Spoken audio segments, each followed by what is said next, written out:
الحمد لله نحمده ونستعينه ونستغفره ونؤمن به ونتوكل عليه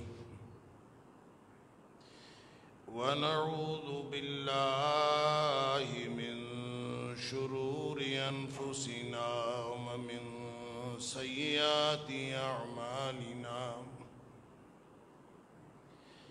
من يهده الله فلا مضل له ومن يضلل فلا هادي له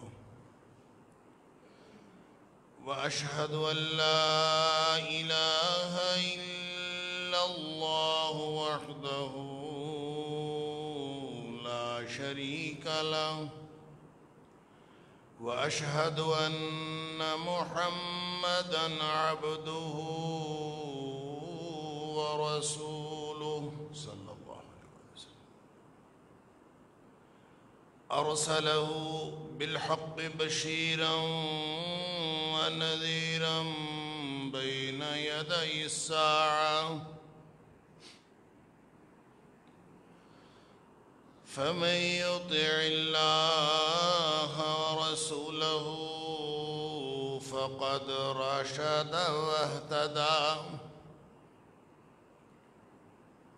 ومن يعص الله ورسوله فقد ضل وغوى فإنه لا يضر إلا نفسه ولا يضر الله شيئا نسأل الله ربنا أن يجعلنا ممن يطيعه ويطيع رسوله ويتبع رضوانه ويجتنب سخطه فإنما نحن به وله أما بعد فإن خير الحديث كتاب الله وخير الهدي هدي محمد صلى الله عليه وآله وسلم وشر الأمور محدثاتها وكل محدثة بدعة وكل بدعة ضلالة وكل ضلالة في النار فأعوذ بالله السميع العليم من الشيطان الرجيم من همزه ونفخه ونفثه بسم الله الرحمن الرحيم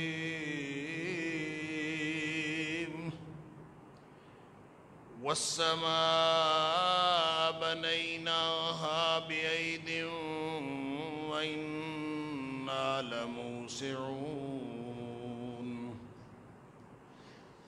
والأرض فرشناها فنعم الماهدون ومن كل شيء خلقنا زوجين لعلكم تذكرون ففروا إلى الله إني لكم منه نذير مبين ولا تجعلوا مع الله إلها آخر إني لكم منه نذير مبين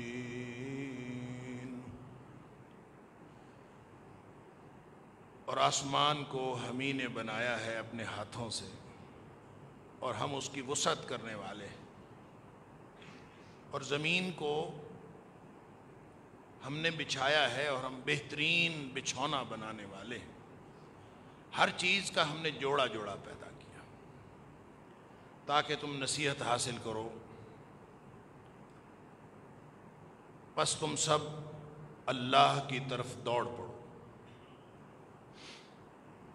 بے شک میں اس کی طرف سے تمہارے لیے واضح طور پر ڈرانے والا ہوں۔ اور اللہ کے ساتھ کسی دوسرے کو الہ نہ بنانا، بے شک میں اس کی طرف سے تمہارے لیے واضح طور پر ڈرانے والا ہوں۔ صدق اللہ العظیم۔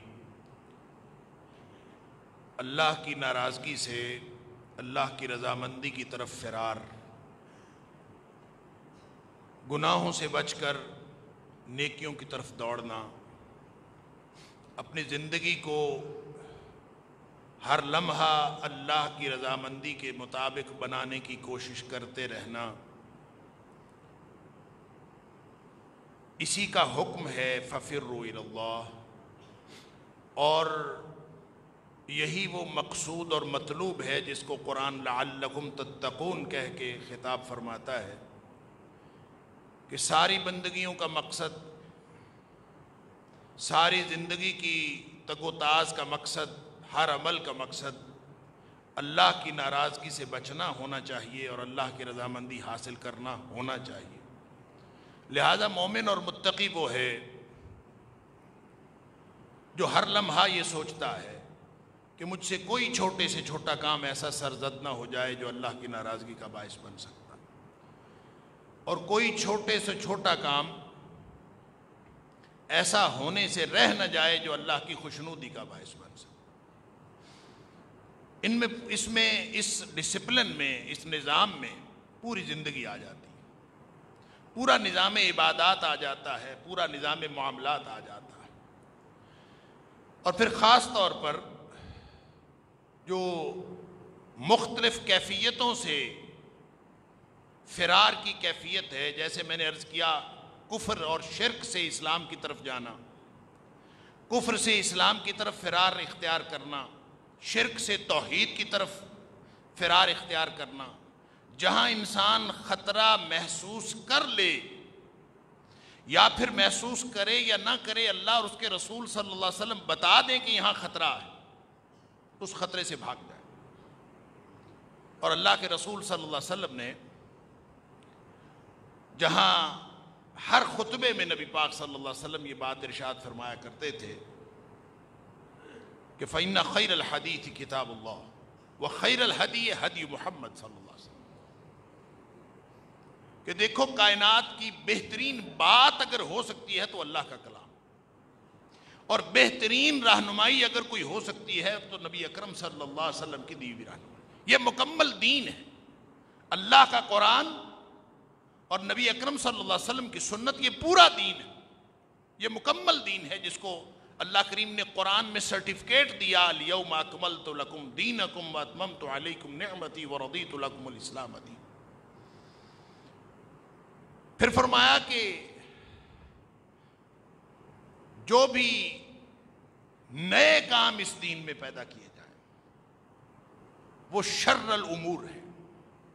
اللہ اکبر۔ ان شر الامور محدثاتها، ہر وہ کام جو دین میں نیا پیدا کیا جائے گا وہ کائنات کا بدترین کام ہے۔ اللہ اکبر۔ اور ظاہر ہے جو دین میں پیدا کیا جاتا ہے وہ ثواب کے لیے پیدا کیا جاتا ہے، وہ عبادت سمجھ کے کیا جاتا ہے، وہ ثواب سمجھ کے کیا جاتا ہے، وہ بدعت۔ فرمایا شر الامور محدثاتها، کائنات کے بدترین کام وہ ہیں جو نئے پیدا کیے جائیں، اور ہر وہ کام جو دین میں نیا پیدا کیا جائے وہ کل محدثۃ بدعہ، ہر وہ جو پیدا کیا جاتا ہے دین میں نیا کام جو اللہ کے قرآن میں نہیں، نبی اکرم صلی اللہ علیہ وسلم کے فرمان میں نہیں، اس کو پیدا کیا گیا، خود سے بنایا گیا، گھڑا گیا، فرمایا وہ بدعت ہے۔ وَكُلُّ بِدْعَةٍ ضَلَالَةٍ، ہر بدعت گمراہی ہے۔ وَكُلُّ بِدْعَةٍ ضَلَالَةٍ، ہر بدعت گمراہی ہے، وَكُلُّ ضَلَالَةٍ فِي النَّارِ، ہر گمراہی جہنم میں لے جانے۔ اندازہ کیجئے آدمی اپنی طرف سے نیکی کر رہا ہو اور وہ جہنم میں لے جانے والی ہو، اللہ کس قدر خوفناک بات ہے۔ لہذا بدعت سے سنت کی طرف یہ سب سے بڑا فرار ہے۔ فَفِرُّوا إِلَى اللَّهِ إِنِّي لَكُم مِّنْهُ نَذِيرٌ مُّبِينٌ، میں نے ڈرا دیا ہے، نبی پاک صلی اللہ علیہ وسلم کے ذریعے سے اللہ کریم نے کہلوا دیا کہ میں نے واضح طور پر ڈرا دیا ہے کہ بدعت والے جہنم میں جائیں گے، سنت والے جنت میں جائیں گے، لہٰذا بدعت سے سنت کی طرف فرار اختیار کرو، بھاگو دوڑو مسابقت کرو، چھوڑ کے بھاگو، بدعت کو چھوڑو اور سنت کی طرف آؤ۔ اللہ اکبر۔ لیکن یہ شاید قرب قیامت جو فتنے کا زمانہ ہے، نبی پاک صلی اللہ علیہ وسلم کا فرمان کہ بادروا بالاعمال فتنا کقطع اللیل المظلم، اللہ اکبر، اندھیری رات کی طرح چھا جانے والے فتنے، وہ آنے سے پہلے پہلے عمل کر لو جتنے کرنے، کیونکہ جب فتنے چھا جائیں گے تو وہ اندھیری رات کی طرح چھا جائیں گے، اور اندھیری رات کی مناسبت یہ ہے کہ اندھیری رات کے اندھیرے میں کچھ سجھائی نہیں دیتا، اللہ اکبر، نہ پتہ چلتا ہے درست راستہ کہاں ہے، نہ یہ پتہ چلتا ہے کہ راستہ کہاں ہے، اور نہ یہ پتہ چلتا ہے کہ درست راستہ کہاں ہے۔ اللہ، پہلے تو راستہ ہی نظر نہیں آتا، اگر آ جائے تو یہ نہیں پتہ چلتا کہ درست ہے یا غلط ہے۔ لہذا فرمایا بادروا بالاعمال فتنا کقطع اللیل المظلم، اندھیری رات کی طرح چھا جانے والے فتنے آنے سے پہلے پہلے عمل کرو، اس لیے کہ جب فتنے آ گئے تو پھر حالات یہ ہوں گے کہ یصبح الرجل مومن، یصبح الرجل مومنا ویمسی کافرا، صبح آدمی مومن ہوگا شام کو کافر ہوا پڑا، او یمسی مومنا ویصبح کافرا، یا شام کو مومن ہوگا صبح کافر ہوا پڑے گا۔ اللہ اکبر، کتنی خوفناک بات ہے۔ اب ایک رات میں کیا ہو جائے گا، ایک دن میں وہ کیا ہو جائے گا کہ انسان حالت ایمان سے حالت کفر میں جا پڑے گا، ایک رات میں وہ کیسی کیفیت ہوگی، انسان کیا کر گزرے گا۔ اب اندازہ تو کریں، رات کو تو سونا ہوتا ہے، رات تو آرام کے لیے اللہ کریم نے بنائی ہے۔ اللہ وجعلنا نومکم سباتا، یہ جو آرام کے لیے اللہ کریم نے رات بنائی ہے، لوگ رات کو کوئی ایسی حرکت کریں گے صبح تک کافر ہوئے پڑے ہوں گے۔ اللہ اکبر۔ تو یہ جو دن رات کا ایک ایک عمل ہے، فَفِرُّوا إِلَى اللَّهِ، جب تک یہ طرز عمل نہ بنا، جب تک یہ ہماری زندگیوں کا مقصد نہ بنا کہ ہر لمحہ بدعت سے بچنا ہے، سنت کی طرف جانا ہے، علیکم بالسنہ، تمہیں ہر صورت میں سنت پر عمل کرنا، اللہ اکبر۔ اور اگر بدعت کی طرف چلے گئے تو کل محدثۃ بدعہ، ہر نیا کام جو دین میں پیدا کیا جائے گا وہ بدعت ہے، اور ہر بدعت گمراہی۔ اب ہم نے کیا کیا ہے، ہم نے بدعت کی ڈیفینیشن کرنے میں لوگوں کو کنفیوز کر دیا۔ وہ کہتے ہیں یہ بس پہ چڑھنا بھی بدعت ہے، کیونکہ نبی کریم صلی اللہ علیہ وسلم کے زمانے میں نہیں تھی۔ کار پہ سواری کرنا بھی بدعت ہے، کیونکہ یہ نبی کریم صلی اللہ علیہ وسلم کے زمانے میں نہیں تھی۔ ریل گاڑی بھی بدعت ہے، جہاز بھی بدعت ہے، یہ روسٹرم نہیں تھا، یہ ممبر نہیں تھا، یہ پکی مساجد نہیں تھی، یہ کارپیٹ نہیں تھے، یہ سب کچھ بدعت ہے۔ تو چونکہ ہم یہ سارا کچھ کرتے ہیں، اس لیے دین کے اندر بھی جو دل کرے کرتے جاؤ، کوئی بدعت نہیں، انا للہ و انا الیہ۔ بلکہ بعض دماغ خراب لوگ وہ یہاں تک کہتے ہیں کہ بعض بدعتیں حسنہ ہوتی ہیں، اچھی بدعت ہوتی ہے، کام نیا ہوتا ہے، ہوتا اچھا ہے، اس کو کر لینا چاہیے۔ بلکہ بعض بدعتیں واجبہ ہوتی ہیں، انا للہ و انا الیہ راجعون۔ نبی اکرم صلی اللہ علیہ وسلم فرمائیں کل بدعت ضلالہ، ہر بدعت گمراہی ہے۔ یہ صادق المصدوق نبی اکرم صلی اللہ علیہ وسلم کا فرمان، ہر بدعت گمراہی ہے۔ وہ کہیں نہیں بعض بدعتیں حسنہ ہوتی ہیں، اچھی ہوتی ہیں۔ بندہ رکعتیں ظہر کی 4 کی بجائے 5 پڑھنا شروع کر دے، کام تو اچھا ہے نا، رکعت ہی پڑھی ہے نا، کیا حرج ہے، اچھا ہے۔ اللہ اکبر. امام مالک علیہ الرحمہ فرماتے ہیں کہ آدمی نے کوئی کام کیا، دین کے اندر نیا کام کیا، کوئی بدعت رائج کی، نیا کام رائج کیا دین کے اندر، اور اس کے بارے میں خیال کیا کہ یہ یحسبہ حسنہ، اس کو اچھا سمجھتا ہے. دین کے اندر نیا کام کیا اور کہتا ہے تو اچھا نا، کام تو اچھا ہے، یعنی وہ بدعت حسنہ والا تصور ہے، تو بدعت ہے اچھی، کوئی بات نہیں، کر لینی چاہیے. نبی پاک صلی اللہ علیہ وسلم اس بدعت کو، یعنی اس دین کے کام کو نبی کریم صلی اللہ علیہ وسلم نے نہیں کیا، کوئی حرج نہیں، صحابہ نے نہیں کیا، کوئی حرج نہیں، ہے تو اچھا کام، کر لینا چاہیے. اللہ اکبر. نبی کریم صلی اللہ علیہ وآلہ وسلم کے بارے میں یہ کہنا کہ اس کا مطلب پتہ ہے کیا ہے؟ اس کا مطلب یہ ہے کام اچھا تھا، نبی کریم صلی اللہ علیہ وسلم نے بتایا ہی نہیں. یعنی آپ نبی پاک صلی اللہ علیہ وسلم کے بعد کوئی نیا کام دین میں پیدا کریں تو اس کا مطلب ہے کام تو اچھا تھا، نبی کریم صلی اللہ علیہ وسلم نے بتایا نہیں. جبکہ نبی کریم صلی اللہ علیہ وسلم فرما رہے ہیں، آپ کا فرمان میں اکثر عرض کرتا ہوں، نبی کریم صلی اللہ علیہ وسلم فرمایا ما ترکت شیئا یقربکم الی اللہ ویبعدکم من النار الا امرتکم بہ. میں نے کوئی ایک چیز ایسی نہیں چھوڑی جو تمہیں اللہ کے قریب کر سکتی تھی اور جہنم سے دور کر سکتی تھی، مگر میں نے تمہیں بتا دی.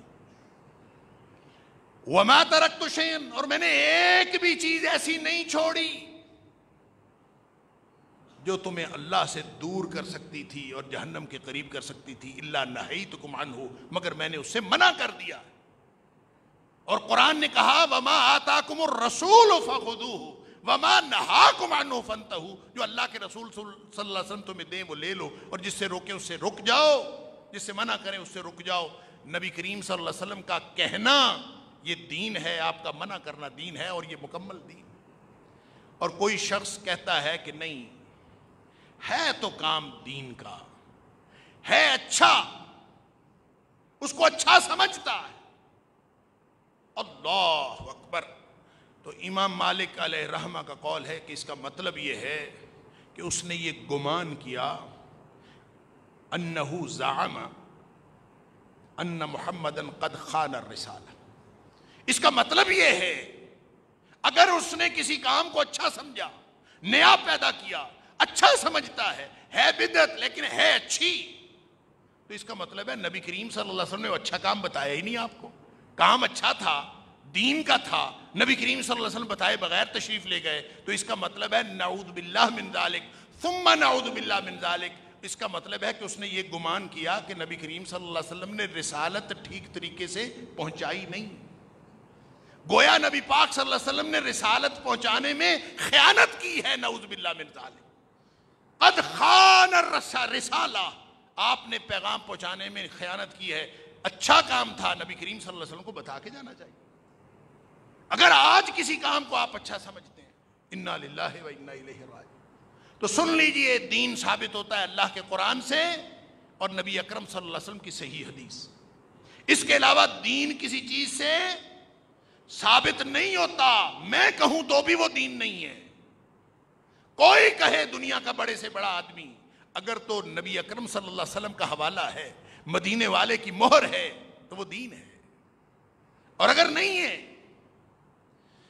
تو نبی کریم صلی اللہ علیہ وسلم کا فرمان ہے من عمل عملا، کسی نے اگر ایک بھی کام کیا لیس علیہ امرنا، ہماری اس کے اوپر مہر نہیں ہے، مدینے والے کی مہر ہی کوئی نہیں، کوئی بھی کام کیا، فرمایا فَهُوَ رَدٌّ، وہ ریجیکٹڈ ہے، وہ اللہ کے ہاں قبول نہیں ہوتا، ناقابل قبول.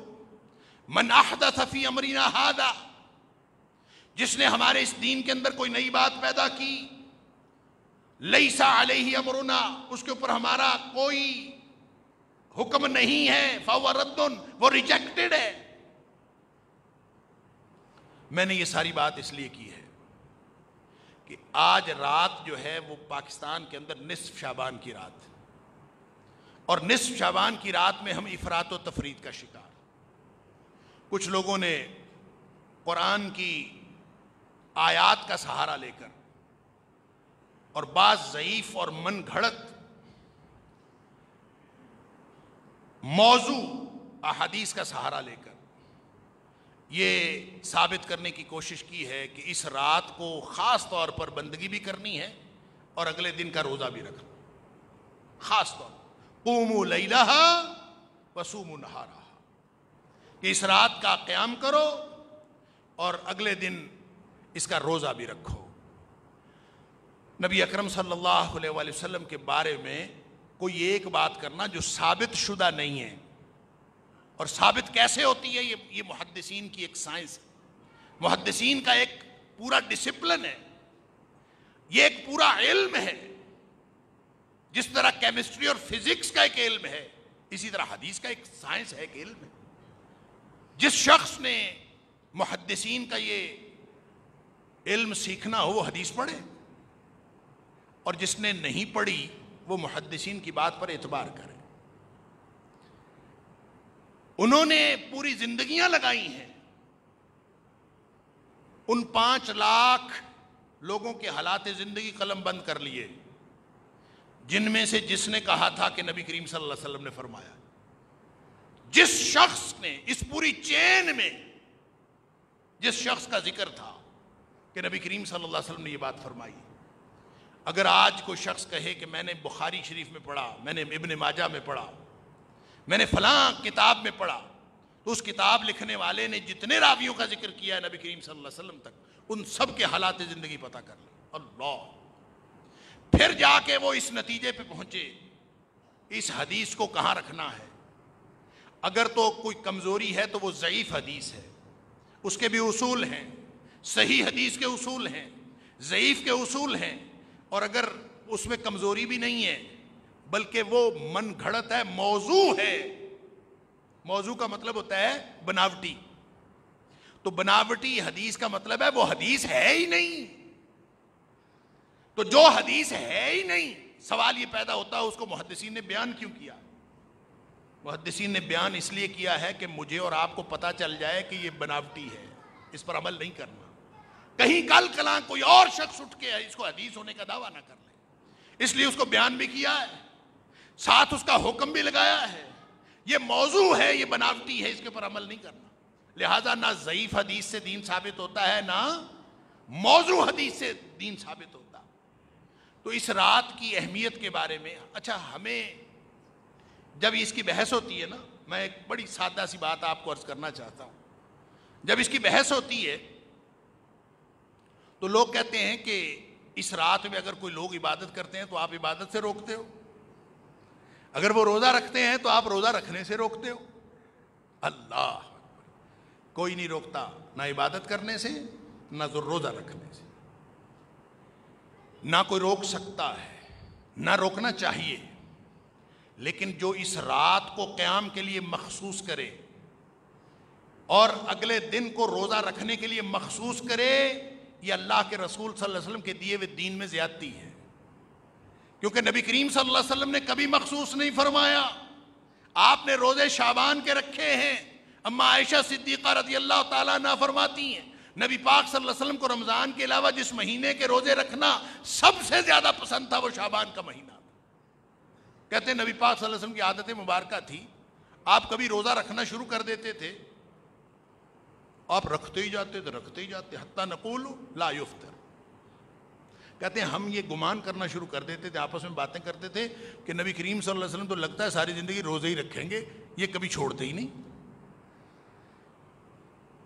اور کبھی ویفطر، کبھی نبی پاک صلی اللہ علیہ وسلم روزہ ترک کر فرما دیتے تھے، حتیٰ نقول لا یصوم، یہاں تک کہ ہمیں لگتا تھا کہ نبی پاک صلی اللہ علیہ وسلم کبھی روزہ رکھیں گے ہی نہیں، یعنی کئی دن اور کئی مہینے گزر جاتے تھے نبی پاک صلی اللہ علیہ وسلم نہیں رکھتے تھے روزہ، یا کئی ہفتے گزر جاتے تھے، اور ہم سمجھتے تھے کہ آپ صلی اللہ علیہ وسلم اب روزے نہیں رکھیں گے، لیکن یہ آپ کا معمول تھا، کبھی آپ روزے زیادہ رکھتے تھے، کبھی کب، اور اما عائشہ صدیقہ رضی اللہ تعالیٰ عنہ فرماتی ہیں مکمل کسی مہینے کے روزے نبی پاک صلی اللہ علیہ وسلم نے کبھی رکھے ہیں تو وہ صرف رمضان کے رکھے، لیکن اس کے بعد جس مہینے میں سب سے زیادہ روزے رکھے ہیں وہ شعبان کا مہینہ۔ اللہ اکبر. اور یہ مختلف احادیث ہے، مختلف کتابوں میں یہ روایت موجود ہے عائشہ صدیقہ رضی اللہ تعالیٰ عنہ کہ نبی کریم صلی اللہ علیہ وسلم کو رمضان کے بعد سب سے زیادہ روزہ رکھنا جس مہینے کا پسند تھا وہ شعبان، اور اس میں نبی پاک صلی اللہ علیہ وسلم سب سے زیادہ روزے رکھتے تھے. بلکہ ایک حدیث میں فرماتی ہیں کہ کبھی کبھی اس کو ملا دیتے تھے رمضان کے ساتھ، یعنی روزے رکھتے رکھتے رکھتے آگے رمضان آ گیا، لگتا تھا جیسے 2 مہینے کے مسلسل ہی رکھتے. تو اس میں 15 شعبان نہیں آتی تھی، 15 شعبان آتی تھی. روزہ نبی کریم صلی اللہ علیہ وسلم کا رکھتے تھے، لیکن اس کو مخصوص کرنا یہ نبی کریم صلی اللہ علیہ وسلم نے نہ کیا، نہ حکم فرمایا، نہ کسی صحیح حدیث میں اس بات کا کسی بھی صحابی سے یہ بات ثابت ہے کہ آپ نے اس رات کو یا اس دن کو مخصوص کیا ہو عبادت کے لیے. نبی پاک صلی اللہ علیہ وسلم کا ایک تو دیکھیں عام دنوں میں جمعے کا دن زیادہ فضیلت والا دن. نبی کریم صلی اللہ علیہ وسلم کا حکم ہے کہ جمعے کا دن اور لیلۃ الجمعہ یہ دونوں فضیلت والے ہیں. جمعے کی رات بھی فضیلت والی رات ہے اور جمعے کا دن بھی باقی دنوں کے برابر مقابلے میں فضیلت والا دن ہے. لیکن مسلم شریف کی حدیث ہے، نبی پاک صلی اللہ علیہ وسلم نے منع فرمایا لا تختصوا لیلۃ الجمعۃ بقیام من بین اللیالی. باقی راتوں کے مقابلے میں کبھی بھی جمعے کی رات کو عبادت کے لیے مخصوص نہیں کرنا. جیسے باقی دنوں میں عبادت کرتے ہو جمعے کی رات بھی عبادت کرو. لیکن کوئی شخص کہے کہ میں باقی دنوں میں نہیں کرتا، صرف جمعے کی رات کرتا ہوں، تو نبی کریم صلی اللہ علیہ وسلم نے منع فرمایا کہ ایسا نہیں کرنا. پھر اسی طرح آپ نے فرمایا وَلَا تَخْتَصُّوا يَوْمَ الْجُمُعَةِ بِصِيَامٍ، جمعہ کے دن کو روزے کے لیے مخصوص نہیں کرنا. کیوں؟ اس لیے کہ نبی پاک صلی اللہ علیہ وسلم نے اس ایک دن، کوئی شخص ایک دن کا روزہ رکھے باقی دنوں کے روزے ہی نہ رکھے. آپ نے فرمایا من بین الایام، باقی دنوں کے مقابلے میں اس دن کو مخصوص کر لینا کہ میں اس دن جمعہ کا روزہ رکھوں گا اور جمعرات کی رات کو میں عبادت کروں گا. آپ نے فرمایا ایسا نہیں کرنا، اس کو مخصوص نہیں کرنا. البتہ کوئی شخص عبادت کرتا ہے، اس کے معمولات ہیں، وہ جمعے کے دن کا روزہ بھی رکھے، وہ جمعے کی رات کو عبادت بھی کرے، جس کی معمولات ہیں. اسی طرح رمضان کی باقی راتوں میں جو عبادت کرتا ہے وہ نصف شعبان کی رات کو بھی عبادت کرے، اور وہ جو باقی دنوں میں روزہ رکھ رہا ہے وہ 15 شعبان کا روزہ بھی رکھے. لیکن کوئی اگر مخصوص کرے گا تو اس کے لیے مدینے والے کی مہر ضروری ہے، اور مدینے والے کی مہر اس کو مخصوص کرنے کے لیے کوئی نہیں ہے. اور جس کو مخصوص کرنے کے لیے جس بھی عمل پر لیس علیہ امرنا، ہماری مہر نہیں ہے، جو بھی وہ کام کرے گا وہ بدعت ہے، اور بدعت گمراہی ہے، اور گمراہی جہنم میں لے جانے. لہذا کوئی شخص بھی دین کا کام کرنے سے پہلے دیکھ لے. اور رہ گئی بات وہ کہ یہ بسوں ویگنوں پہ بیٹھنا، یہ گاڑیوں ریل گاڑیوں پہ چڑھنا، یہ کارپیٹ پہ بیٹھنا، یہ بدعت ہے. اگر کوئی شخص ان کو دین کا کام سمجھ کے کرتا ہے تو یہ بھی بدعت ہے. اور اگر یہ ضروریات زندگی ہیں، معاملات ہیں، تو معاملات و اشیاء میں حلت و حرمت کا اصول اور ہے، دین اور عبادت کے کاموں میں حلت و حرمت کا اصول اور ہے. یہ بالکل الٹ ہے. یوں سمجھ لیجئے کہ ہر چیز حرام ہے عبادات میں اور دین میں، دین کے کاموں میں ہر چیز حرام ہے جب تک نبی کریم صلی اللہ علیہ وسلم کا حکم نہ آ جائے، اور ہر چیز جائز ہے معاملات و اشیاء میں جب تک اس کے بارے میں منع کا حکم نہ آ جائے. وہ ہر چیز جائز ہے اپنی اصل کے اعتبار سے، وہ ہر چیز حرام ہے اپنی اصل کے اعتبار سے. یعنی اگر کوئی شخص، اور میں نے کئی دفعہ یہ مثال دی ہے کہ کوئی شخص اگر آ کے یہاں کھڑا ہو جائے کونے میں، ٹانگیں اوپر کر لے، سر نیچے کر لے، آپ اس کو کہیں کہ یہ کیوں کھڑے ہو مسجد میں آ کے، وہ کہے کہ میں نماز پڑھ رہا ہوں، آپ اس کو کیا کہو گے؟ آپ کہو گے کہ یہ نماز اس طرح نہیں ہوتی. وہ کہے کہ منع کہاں آیا ہے؟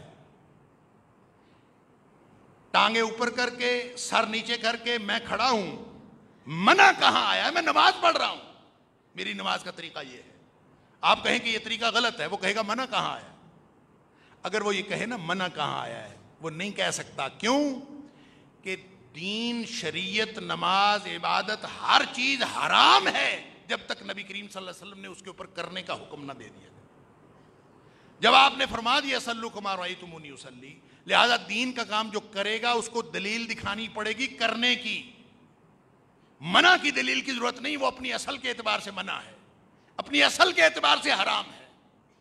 لیکن اگر آپ اسی شخص سے پوچھیں کہ تم کیوں کھڑے ہو یہاں سر نیچے کر کے اور ٹانگیں اوپر کر کے، وہ کہے کہ یار مجھے حکیم صاحب نے بتایا ہے دوران خون اس طرح اچھا ہو جاتا ہے، صحت اچھی رہتی ہے، 5 منٹ کے لیے میں کھڑا ہو جاؤں، تو اس میں آپ اس کو کہیں کہ یہ نہ کرو، تو پھر آپ کو منع کی دلیل دکھانی پڑے گی، کیونکہ وہ اپنی ضرورت کے تحت کھڑا ہوا ہے. ہاں البتہ اگر اس کا لباس ایسا ہے کہ ٹانگیں اوپر کرنے سے اس کی بے پردگی ہو رہی ہو تو بے پردگی کی وجہ سے منع ہو جائے گا. اگر اس میں کوئی خلاف شریعت کام ہے تو وہ منع ہو جائے گا، وگرنہ وہ منع نہیں ہے. لہذا یہ فرق سمجھیے، ہر وہ چیز جائز ہے معاملات و اشیاء میں جس کے اوپر منع کا حکم نہیں آیا، اور ہر وہ چیز حرام ہے اور منع ہے دین اور عبادت کے کاموں میں جس کے کرنے کا حکم نہیں آیا. اور آپ کو اگر اس رات نبی پاک صلی اللہ علیہ وسلم نے کوئی خاص عبادت کی ہو تو ہمیں بھی کرنی چاہیے، کوئی حکم فرمایا ہو تو ہمیں بھی کرنا چاہیے. جب ایسا نہیں ہے تو ہم دین کے اندر زیادتی کر رہے ہیں. رہ گئی وہ بات کہ یہ رات فضیلت والی ہے کہ نہیں ہے، اس کے بارے میں بہت ساری احادیث ہیں، تقریباً ساری ضعیف. ایک حدیث ہے جو ابن ماجہ میں بھی ہے، طبرانی میں بھی، میں پہلے بھی کئی دفعہ عرض کر چکا ہوں، وہ حدیث صحیح. اس حدیث کے اندر یہ ہے کہ اللہ تعالیٰ اس رات میں اپنے مخلوق پر نگاہ ڈالتا ہے. یطلع اللہ تعالی علی خلقہ فیغفر جمیع خلقہ. اللہ اپنی مخلوق پر نگاہ ڈالتا ہے اس رات کو، لیلۃ النصف من شعبان، شعبان کی 15ویں رات کو اللہ تعالیٰ اپنی مخلوق پر نگاہ ڈالتا ہے، اور جتنے بھی لوگ، جتنی بھی اس کی مخلوق ہے سب کو بخش دیتا، الا مشرک او مشاہد. 2 لوگوں کی مغفرت نہیں ہوتی، ایک شرک کرنے والے کی مغفرت نہیں ہوتی، اور ایک اس کی مغفرت نہیں ہوتی جو 2 لوگ آپس میں لڑے ہوئے ہوتے ہیں، جو دل میں کینہ رکھتے ہیں ایک دوسرے کے ساتھ. ان 2 کے علاوہ سب کی مغفرت ہو جاتی. یہ لیلۃ النصف من شعبان کے بارے میں یہ آیا ہے. تو کیا اس کا مطلب ہے کہ یہ رات جو ہے وہ خاص عبادت کے لیے اس کو خاص کر لینا چاہیے؟ مسلم شریف کی حدیث ہے، نبی پاک صلی اللہ علیہ وسلم فرمایا تفتح ابواب الجنہ یوم الاثنین و یوم الخمیس. سن لیجئے، نبی پاک صلی اللہ علیہ وسلم نے فرمایا، مسلم شریف کی حدیث ہے، صحیح حدیث، آپ نے فرمایا سوموار کو اور جمعرات کو جنت کے دروازے کھول دیے جاتے ہیں اور ہر شخص کی مغفرت کر دی جاتی ہے، ہر شخص بخش دیا جاتا ہے سوائے 2 لوگوں کے، ایک وہ جو اللہ کے ساتھ شرک کرتا ہے، اور ایک وہ کہ بینہ و بین اخیہ شحناء، جس کے اور اس کے بھائی کے درمیان اس کا کینہ، بغض، دشمنی چل رہی ہے. یہ 2 نہیں بخشے جاتے، باقی سارے بخشے جاتے. لہٰذا اگر یہی بات جب نبی پاک صلی اللہ علیہ وسلم نے سوموار اور جمعرات کی رات کے بارے میں فرمائی، تو پھر یہ لیلۃ النصف من شعبان جو ہے، 15ویں رات جو ہے، اس کی فضیلت کے باوجود اگر اس کی رات، اس رات میں کوئی خاص عبادت کرنی ہے تو پھر تو سوموار اور جمعرات کو، ہر سوموار اور ہر جمعرات کو خاص عبادت کرنی چاہیے. تو نبی پاک صلی اللہ علیہ وسلم نے ایسی کوئی بات ارشاد نہیں فرمائی. ایک طرف یہ ہے، اور دوسری طرف کیا ہے؟ پٹاخے ہیں، آتش بازی ہے، ہلڑ بازی ہے، اور یہ دوسری ایکسٹریم ہے. سن لیجئے، اللہ کے رسول صلی اللہ علیہ وسلم نے ہر فضول بات سے، من حسن الاسلام المرء ترکہ ما لا یعنی، ہر فضول کام سے بچ جانا یہ اسلام کا حسن ہے. پھر یہ جو روپے ضائع کرتے ہیں، روپے کو آگ لگاتے ہیں، مجوسیوں کے ساتھ جو اس کی مشابہت ہے، یہ الگ بات ہے. لیکن 1 روپیہ بھی اگر خرچ کیا تو یہ اسراف نہیں ہے، یہ تبذیر ہے. فضول خرچی 2 قسم کی ہے. جائز کاموں پہ زائد ضرورت خرچ کرنا اسراف ہے، منع ہے. ولا یسرفوا، قرآن نے بھی منع کیا، نبی پاک صلی اللہ علیہ وسلم نے منع کیا. جائز کاموں پہ بھی زائد ضرورت خرچ نہ کرو. اور دوسرا ہے تبذیر. تبذیر کا معنی ہے ناجائز کاموں پر خرچ کرنا. وہ ناجائز کاموں پر چاہے آپ 1 روپیہ خرچ کریں، قیامت والے دن سوال تو ہوگا نا. بتانا پڑے گا کہ میں نے مال کہاں سے کمایا، کہاں خرچ کیا. آپ نے چاہے 1 روپیہ خرچ کیا ہے آتش بازی کے اوپر، قیامت والے دن اللہ کو حساب دینا پڑے گا. اور رہ گئی تبذیر کہ یہ خرچ ہے، یہ ناجائز کام پر خرچ ہے. اللہ کا قرآن کہتا ہے ان المبذرین کانوا اخوان الشیاطین، یہ جو فضول خرچی کرنے والے ہیں، ناجائز کاموں پر 1 روپیہ بھی خرچ کرنے والے، یہ سارے کے سارے شیطانوں کے بھائی ہیں. لہذا بچ جائیں اس افراط سے بھی اور اس تفریط سے بھی. اللہ تعالیٰ مجھے اور آپ کو، ہم سب کو دین پر عمل کرنے کی توفیق عطا فرمائے، اور ہم سب کو دین سمجھنے کی توفیق عطا فرمائے، اور اللہ کے رسول صلی اللہ علیہ وسلم کی سنت پر عمل کرنے کے لیے بدعت سے فرار اختیار کر کے سنت پر زندگی کرنے کی اللہ تعالیٰ، سنت پر زندگی گزارنے کی اللہ تعالیٰ ہمیں توفیق عطا فرمائے. وآخر دعوانا الحمدللہ رب العالمین.